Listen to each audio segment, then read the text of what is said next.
Bonjour, je suis Lise-Hélène Adjaï, coordinatrice générale pour l'ONG Médecins du Monde Suisse, ici au Bénin. Pratiquement tous les médecins du monde ont aussi comme thématique principale celui justement de la santé sexuelle et de la reproduction de l'enfant. Au sein de ce grand SSR, santé sexuelle et de la reproduction, on va trouver beaucoup d'actions sur des sujets qui actuellement sont des vérités et des vérités criardes dans notre contexte d'Afrique de l'Ouest, mais peut-être d'ailleurs, mais en tout cas d'Afrique de l'Ouest, qui sont la lutte contre les violences faites aux femmes, qu'on appelle les violences basées sur le genre, parce qu'en fait on se rend compte qu'il n'y a pas que les femmes qui peuvent en être victimes. Donc ça reste une thématique fédératrice de toutes les délégations pratiquement de Médecins du Monde, qui, pour finir, on est 15 délégations, et on est toutes normalement réunies au sein de ce qu'on appelle un réseau international.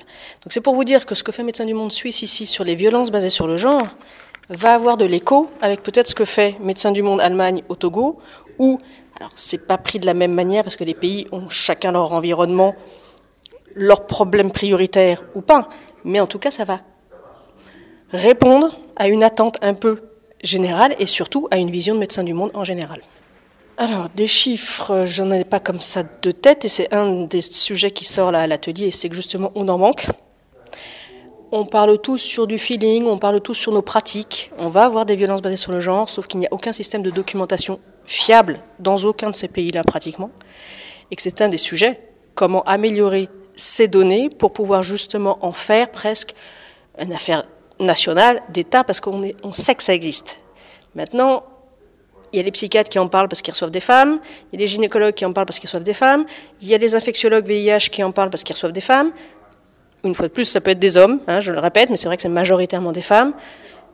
Et puis après, au bout du compte, il n'y a personne qui coordonne tout ça, et on n'a jamais une vision un peu nationale du problème.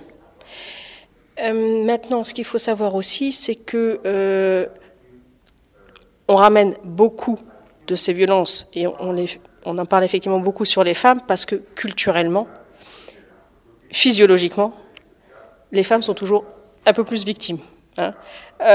Physiologiquement, elles sont moins fortes. Culturellement, on a le poids de ce qu'on pourrait appeler la culture. Ça, c'est à décortiquer, et j'y mets beaucoup de bémols. Parce que les violences basées sur le genre, elles sont universelles.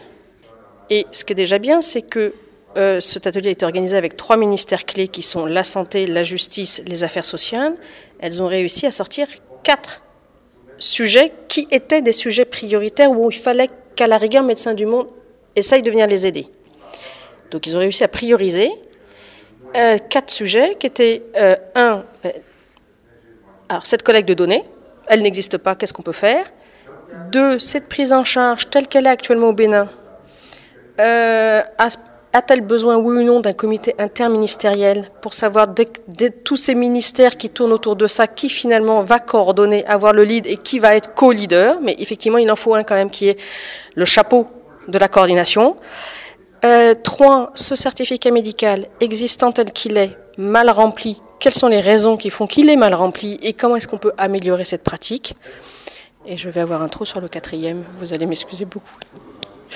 En l'occurrence, il y a 4 sujets, c'est important. Il faut absolument que Médecins du Monde parle, l'intervention des experts qui viennent partager une expérience, qui ne viennent pas l'imposer, qui viennent partager, montrent qu'il y a des choses possibles à faire, et qu'en fait, après, c'est nous, en tant que Médecins du Monde, bureau au Bénin, qui allons aider les institutionnels à mettre en place ce qu'il faudrait pour mieux faire, avec les recommandations qui seront issues.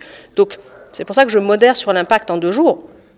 On attend surtout des recommandations et finalement savoir ce que Médecins du Monde va pouvoir faire dans un espèce de panel diversifié d'intervenants et de partenaires techniques et financiers, où est-ce que Médecins du Monde va pouvoir, lui, se nicher et aider à faire levier pour que la prise en charge des victimes, ce sera adressé aux gouvernants, puisque dans l'organisation de cet atelier, ce sont déjà un comité restreint issu de personnes ressources de chacun de ces 3 ministères qui a organisé l'atelier. Nous, on est en appui.